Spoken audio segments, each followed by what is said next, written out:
ওমার মূল্যবান বক্তব্য তুলে ধরবে।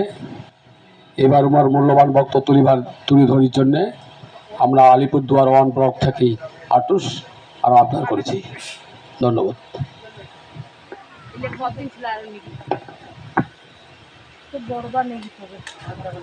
ধন্যবাদ সবাইকে। জয় শিবচণ্ডী, জয় আই কামতাপুর। আজকে এটা এই সভার যে আমার এই যে আলিপুরদুয়ারের কলাবাড়ি ভান্ডানি মোড়ের যে কি কৃষ্ণ রায়ের বাড়ির না, হ্যাঁ কৃষ্ণ রায়ের বাড়ির যে এই যে আমার ব্লকের মানে আলিপুরদুয়ার 1 নম্বর ব্লকের যে সভা, এই সভার যে সম্মানীয় সভাপতি তার ধন্যবাদ। তারপরে আমার পুরা যে কেএসডিসি কামতাপুর স্টেট ডিমান্ড কাউন্সিলের যে জেনারেল সেক্রেটারি দেবেন্দ্রনাথ রায়ক দণ্ডবর, সেন্ট্রাল কাউন্সিলর দীপেন রায়ক দণ্ডবর, তারপরে আমার আলিপুর ডিস্ট্রিক্টের যে প্রেসিডেন্ট এবং ভাইস প্রেসিডেন্ট সবাইকে দণ্ডবর। এতে আইসা ব্লকের সবগুলো মানসি যে মেম্বারগুলো আছে সবাইকে দণ্ডবর। সামনে থাকা আইমাওগুলো যে আছেন সবাইকে মোর দণ্ডবর। আজকে এই যে আমরা যে কামতাপুরি কই বা যে কোনো জাতি মাটির আন্দোলন কই, এটা হলো আমার মৌলিক অধিকার, ফান্ডামেন্টাল রাইটস। তো এই যে মৌলিক অধিকারটা কি? মৌলিক অধিকার মানে আমার যেমন মানুষ ভয় খায়, ইয়ের আগত বক্তাগর কইল আইসে না বা কাং ভয় খায়, এই যে আমার যে আন্দোলনটা এটা হচ্ছে আমার ফান্ডামেন্টাল রাইটস। মানে হচ্ছে যেমন বাপের সম্পত্তি বেটিও পায় বেটাও পায়, কোনো ভাই যদি না দেয় তাহলে কেস করি নেয়, পায় কি না পায়, সেমন এই যে আমার ভূমিখান, এই যে আমরা যেটা গ্রেটার কোচবিহার এরিয়া কই, এই গ্রেটার কুচবিহার এরিয়া মানে তোমরা যে কি বোঝেন আমি বোঝং না। মানে আমার যে মহারাজা লাস্ট ছিল জগদীপেন্দ্র নারায়ণ ভূপ বাহাদুর, আমার যাই উত্তরাধিকারী ছিল, মানে উমার উত্তরাধিকারী আমরা। তো জগদীপেন্দ্র নারায়ণ ভূপ বাহাদুর যখন ভারতের স্বাধীনতা সংগ্রাম চলে তখন কিন্তু প্রথম বিশ্বযুদ্ধ বা দ্বিতীয় বিশ্বযুদ্ধ ভারতের কাং প্রতিনিধিত্ব করে নাই ব্রিটিশের পক্ষে, শুধু আমার মহারাজা আর আমার যেটা নারায়ণী সেনা ছিল তারাই প্রতিনিধিত্ব করছিল। তো ওই জন্যে আমার মহারাজার সাথে যে জেনেভা চুক্তি হয়েছিল সেই জেনেভা চুক্তি হিসাবে ভারত স্বাধীন করা হয়। ভারতের সাথে সাথে শ্রীলঙ্কার কিন্তু কোনো আন্দোলন ছিল না, তাহলে শ্রীলঙ্কা কায় স্বাধীন করছে? আমার মহারাজা, আমার নারায়ণী সেনা। কারণ এটা এগ্রিমেন্ট ছিল উমার সাথে যে যদি ব্রিটিশ সরকার দ্বিতীয় বিশ্বযুদ্ধ জেতে তাহলে আমার ভারতবর্ষ স্বাধীন করবে, ফ্রি হবে। যার জন্য আমার ভারত সম্রাট ছিল জগদীপেন্দ্র নারায়ণ ভূপ বাহাদুর। যখন দ্বিতীয় বিশ্বযুদ্ধ শেষ হয় তখন তাকে ষড়যন্ত্র করা শুরু করে ভারতবর্ষের ব্রাহ্মণ সম্প্রদায় আর কংগ্রেসগুলা, গান্ধীজি গর্জে ছিল। সেই ষড়যন্ত্র করার পর আমার মহারাজার ছোট ভাইও হত্যা করা হয়, এই ব্যাপারে সবাই জানেন কলকাতার। তারপরে আমার মহারাজা ভারত স্বাধীন হয় 1947 খ্রিস্টাব্দে। তখনও কিন্তু আমার যে কিংডম, আমার যে দেশ ছিল কোচবিহার, সেই কোচবিহার 1949 সালে মানে ভারতবর্ষের স্বাধীন হওয়ার 2 বছর পর আমার মহারাজা ভারতের সাথে মার্চ করে। যে মার্চ হয় একটে হয়, সেই এগ্রিমেন্টের নাম হল মার্জার এগ্রিমেন্ট। সেই মার্জার মানে সেই চুক্তি মতে আমরা ভারতবর্ষের সাথে যুক্ত হই। চুক্তি যদি শেষ হয় তাহলে আমরা ভারতবর্ষের সাথে নাই। এই যে চুক্তিখান কায় করে আমার মহারাজা জগদীপেন্দ্র নারায়ণ ভূপ বাহাদুর।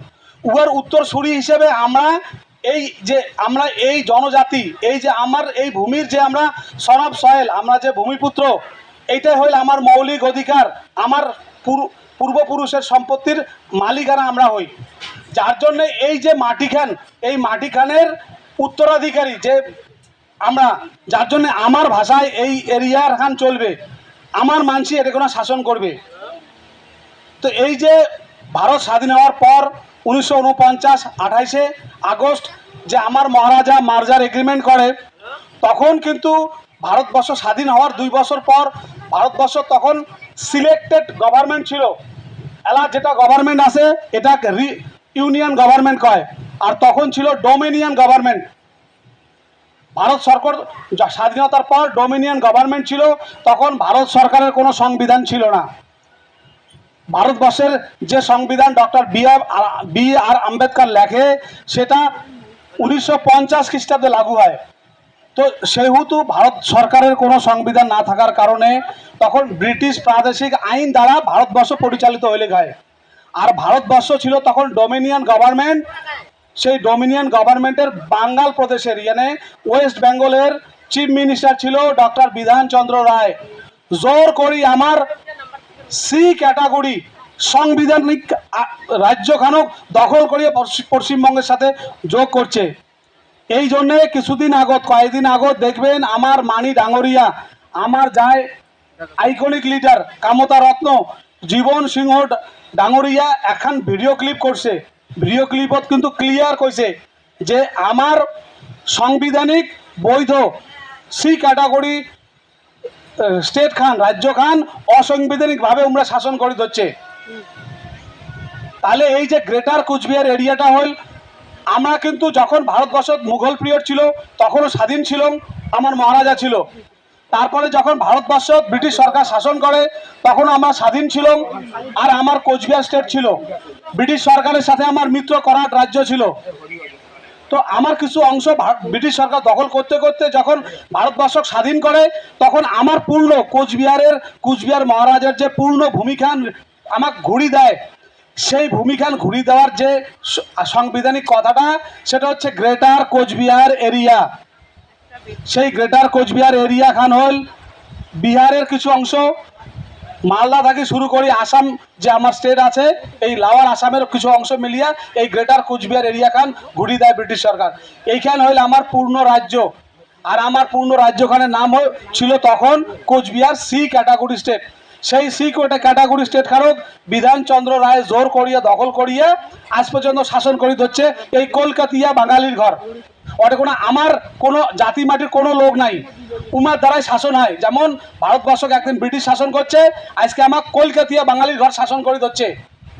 উমার শাসনতন্ত্রতে আমরা চলছি, যার জন্যে এই যে আমার উত্তরাধিকার আমরা যে উত্তরাধিকারী, আমার মহারাজার ভূমি খান মাটি খান এখানের মালিক হলাম আমরা। যেমন আমার বাপের সম্পত্তির উত্তরাধিকারী আমরা, আমার মৌলিক অধিকার, সেই মৌলিক অধিকারের আমার এটা লড়াই, এটা জাতি মাটির লড়াই। এই জাতি মাটির লড়াইয়ের আমার শ্রেষ্ঠ নেতা হল জীবন সিংহ ডাঙরিয়া। সেই জীবন সিংহ ডাঙরিয়ার সাথে একলাই হয়ে নাই, আজকে ইয়ার আগত একলাই ছিল। ভারত সরকার নিয়ে আসি আসামত বসে থুইছে, আমাকে রাজ্যখান দেয় করিয়া 2 বছর 3 বছর হওয়া হচ্ছে। যার জন্যে আমার এই যে কেএসডিসি কামতাপুর স্টেট ডিমান্ড কাউন্সিলের 5 থেকে 32টা সংগঠন আছে, একলাই নাই। যতগুলো জাতি মাটির আন্দোলনের সংগঠন সবগুলো একটা হয়েছে, একটা হয় একটা সংগঠন। ওই জন্য তোমরাও এলা সগায় কেএসডিসির আছে আমরা। আমার লক্ষ্য হলো প্রথম হলো আমার পূর্ণ রাজ্য, তারপরে হলো আমার যে জনজাতি কোচ রাজবংশী, সেই কোচ রাজবংশী জনজাতিকে এসটিকরণ করা। তারপরে আমরা যে ভাষায় কথা কই, এই ভাষাটা ভারতবর্ষ যে আছে দেশের যে যতগুলো ভাষা আছে রাজ্য হিসাবে জাতি হিসাবে ওটা কোনো স্বীকৃতি দেওয়া আছে, তা আমার ভাষার কোনো স্বীকৃতি দেওয়া নাই আজ পর্যন্ত। আমরা এলাও উমের খাতা নথিভুক্ত করা নাই আমরা কোচ রাজবংশীর ঘর। যার জন্য এই আমার আন্দোলন, এই আন্দোলনত সগায় এটা ব্যক্তিগত আন্দোলন, জাতি মাটির আন্দোলন। এটা কোনো অন্য রাজনৈতিক দল না, আমার এটা সামাজিক দল। আমার এই সামাজিক দলের লক্ষ্য হল আমার যে ভূমিখান গ্রেটার কুচবিহার ভূমিখান, এই ভূমিখান উদ্ধার করা। তো এই ভূমিখান উদ্ধার করার যে মেন দায়িত্ব আমরা জীবন সিংহ ডাঙরিয়াক দিছি। উনি হল আমার supreme leader, iconic leader Kamata Ratna. তো ওই জীবনদার হাত ধরিয়ে আমরা সগায় আন্দোলন কর্ম সগায় একমত হম। সেই জন্যে এই যে আসিত হচ্ছে যে 21 তারিখ সম্বন্ধে কম বেশি তোমরা সগায় জানেন, এবং মোর আগের কিছু বক্তাও কইছে। তো এই আগের কথাগুলো শুনিয়ে সগায় সঙ্গবদ্ধ হন, একমত হওয়া খাবে, আর সগারে ভাবনাটা এক থাকা খাবে। এটা কোনো আমার পাওয়ার নাই, শোক আমার ত্যাগ করা। এটা আছেন আজকে কারো কাজ গেছে ওটা ত্যাগ করছেন, 2 টাকা খরচা হয়েছে ওটা ত্যাগ করছেন, আমরা ত্যাগে করে ধরছি কিসের সাথে? আমার যে মাতৃভূমি খান, আমার যে মার কথাটা, আমরা যে কথাটা দিয়ে কথা কওয়া ধরছি, এইটার জন্য স্বীকৃতি পায় ভারতবর্ষের সংবিধানত। আর আমার এই যে মাটিখান, এই ভূমিখান যদি উদ্ধার হয়, আমার মানসি শাসন করবে, আমরাগুলো শাসন কর্ম। এই যে কথার জন্য আমরা সবাই আজকে একমত হছি, এই আন্দোলনের জন্য আমরা একমত হছি, এটা কোনো অসাংবিধানিক ব্যাপার নাই। আমরা কোনো অসামাজিক কোনো কাজ করে ধরছি না যে কারো কোনো ক্ষতি হবে বা কারো লস হবে। এটা হস করে লেখা আছে আমার মার্জার এগ্রিমেন্টত, তোমরা স্বীকার করে না। এই সাংবিধানিক সি ক্যাটাগরি স্টেট, এই সাংবিধানিক সি ক্যাটাগরি স্টেট কারক অসাংবিধানিকভাবে আমরা শাসন করে ধরছে। সেই অসাংবিধানিক শাসনের না করে দেওয়ার জন্যে আমরা সংঘবদ্ধ হচ্ছি। তা আমার এই যে কামতাপুরি আন্দোলন কর, গ্রেটার আন্দোলন কর, যত আন্দোলন আছে দীর্ঘদিন থেকে চলিত হচ্ছে, প্রায় নিয়ার অ্যাবাউট 35 বছর থাকি। সেই 35 বছরের অবসান ঘটা খাবে, সবাই মিলে একমত হওয়া খাবে। একে জাতি ধর্ম নির্বিশেষে বাড়ির ছাওয়া পোয়া থেকে শুরু করি, বেটি ছাওয়া থেকে শুরু করি, মা বোনের ঘরে সবাই একমত হওয়া খাবে, সবাইকে একটে হওয়া খাবে, আমাকে সংঘবদ্ধ হয়ে বড় হওয়া খাবে, বিশাল বড় সংগঠন খাড়া করা খাবে। এই যে আইসাব 21 তারিখ যাবেন, সেটা কোনা আমার যে জীবন সিংহ ডাঙরিয়াক যে ব্রহ্মদেশ তাকে নিয়ে আসিয়া বসে থুইছে যে তোমাকে রাজ্য দেওয়া হবে, তোমার ভাষার স্বীকৃতি দেওয়া হবে, ও কিছুই নাই। 3 বছর চলে গেল, 17 জানুয়ারি 2023 যাচ্ছে। তার জন্য যে মেমোরেন্ডাম ডেমো বা মেমোরেন্ডামের কাজ হবে, যাই যাবেন, সেই হিসাবে তোমার যে আমার ডিস্ট্রিক্ট প্রেসিডেন্ট, ডিস্ট্রিক্ট সেক্রেটারি যেভাবে কইছে, ব্লক প্রেসিডেন্ট, ব্লক সেক্রেটারি যে কইছে, সেইভাবে ফলো করিয়ে সবাই রেডি হন, যাওয়া খাবে, আমার জাতি মাটি উদ্ধারের জন্য আন্দোলন করা খাবে। তারপরে এই যে কিছুদিনের মধ্যেই ভোট, যার ভোট আছে অলরেডি, ভোটেরও ভেরিফিকেশন করবে, মানে আমার উপরে যে কত জ্বালা যন্ত্রণা চলছে। তারপরে ভোটের ভেরিফিকেশন শেষ হলে জাতির জনগণনা হবে, আমরা এটা কোনো বেশি আছি কি নাই। আমরা তো সংখ্যালঘু হয়ে যাওয়ার পাই, যে হারে বাংলাদেশ থেকে ভাটিয়াগুলি আসি ভর্তি হয়েছে। তোমার রেশন কার্ড আধার কার্ড বাংলাদেশত আছে, তাও বলে রেশন কার্ড আধার কার্ড। তো যার জন্যে বার্থ সার্টিফিকেট লাগবে, ভেরিফিকেশন করবে। তারপরে যে জাতির যে গণনা হবে, আমার জাতি হল কোচ রাজবংশী, কারণ রাজবংশী করলে হবে না, পূর্ণ শব্দটা হল কোচ রাজবংশী। আমরা একটা কথায় একটা শব্দ, কোচ রাজবংশী আমার জাতি। আর আমার ভাষাটা হল কামতাপুরি, ব্র্যাকেটে হল রাজবংশী। যদি আমরা ভুল করি বা আমার বাড়ির ছাওয়া পোয়াক বা বাড়ির লোক ভুল বুঝাই, তাহলে কেমন করবে জানেন? যেমন ব্রিটিশ সরকার ছিল তখন ডিভাইড অ্যান্ড রুল করছে, ভাগ করছে আর শাসন করছে। তো অমন করি বর্তমান রাজ্য সরকার একটা রাজবংশী ভাষা একাডেমি স্কুল খুলছে আর একটা কামতাপুরি ভাষা একাডেমি খুলছে। অঙ্করি ডিভাইডেশন করবে আর আমাকে সংখ্যায় কম করবে, আর সংখ্যালঘু হলে আমরা কিছু পাবো না, আমার রাজ্য পাবো না। যার জন্যে আমার সার্বিক মানে সরকারের স্বার্থে একমত হয়া কামতাপুরি রাজবংশী আর জাতিটা হল কোচ রাজবংশী।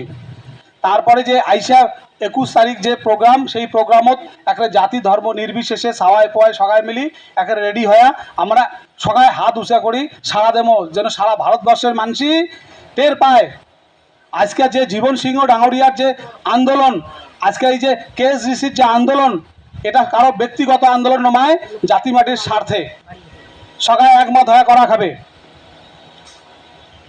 তা আজকে এই গরমত কতক্ষণ যে আমার প্রোগ্রাম চলে আমি জানো না। তা মোরও ভাষণের বড় না করিয়া মই এটা কোনা আগের মতো সবাইকে ধন্যবাদ জানাং। আমার সবার সভাপতি, সেন্ট্রাল সেক্রেটারি, সেন্ট্রাল কাউন্সিলর সবাইকে ধন্যবাদ জানিয়ে মোর ছোটো কথা এটা শেষ করলুম। সবাইকে ধন্যবাদ থাকিল, আইমাগুলাক আশপাশের লোকগুলাক ধন্যবাদ সবাই। জয় শিবচণ্ডী, জয় কামতাপুর, জীবন সিংয়ের জয় হোক।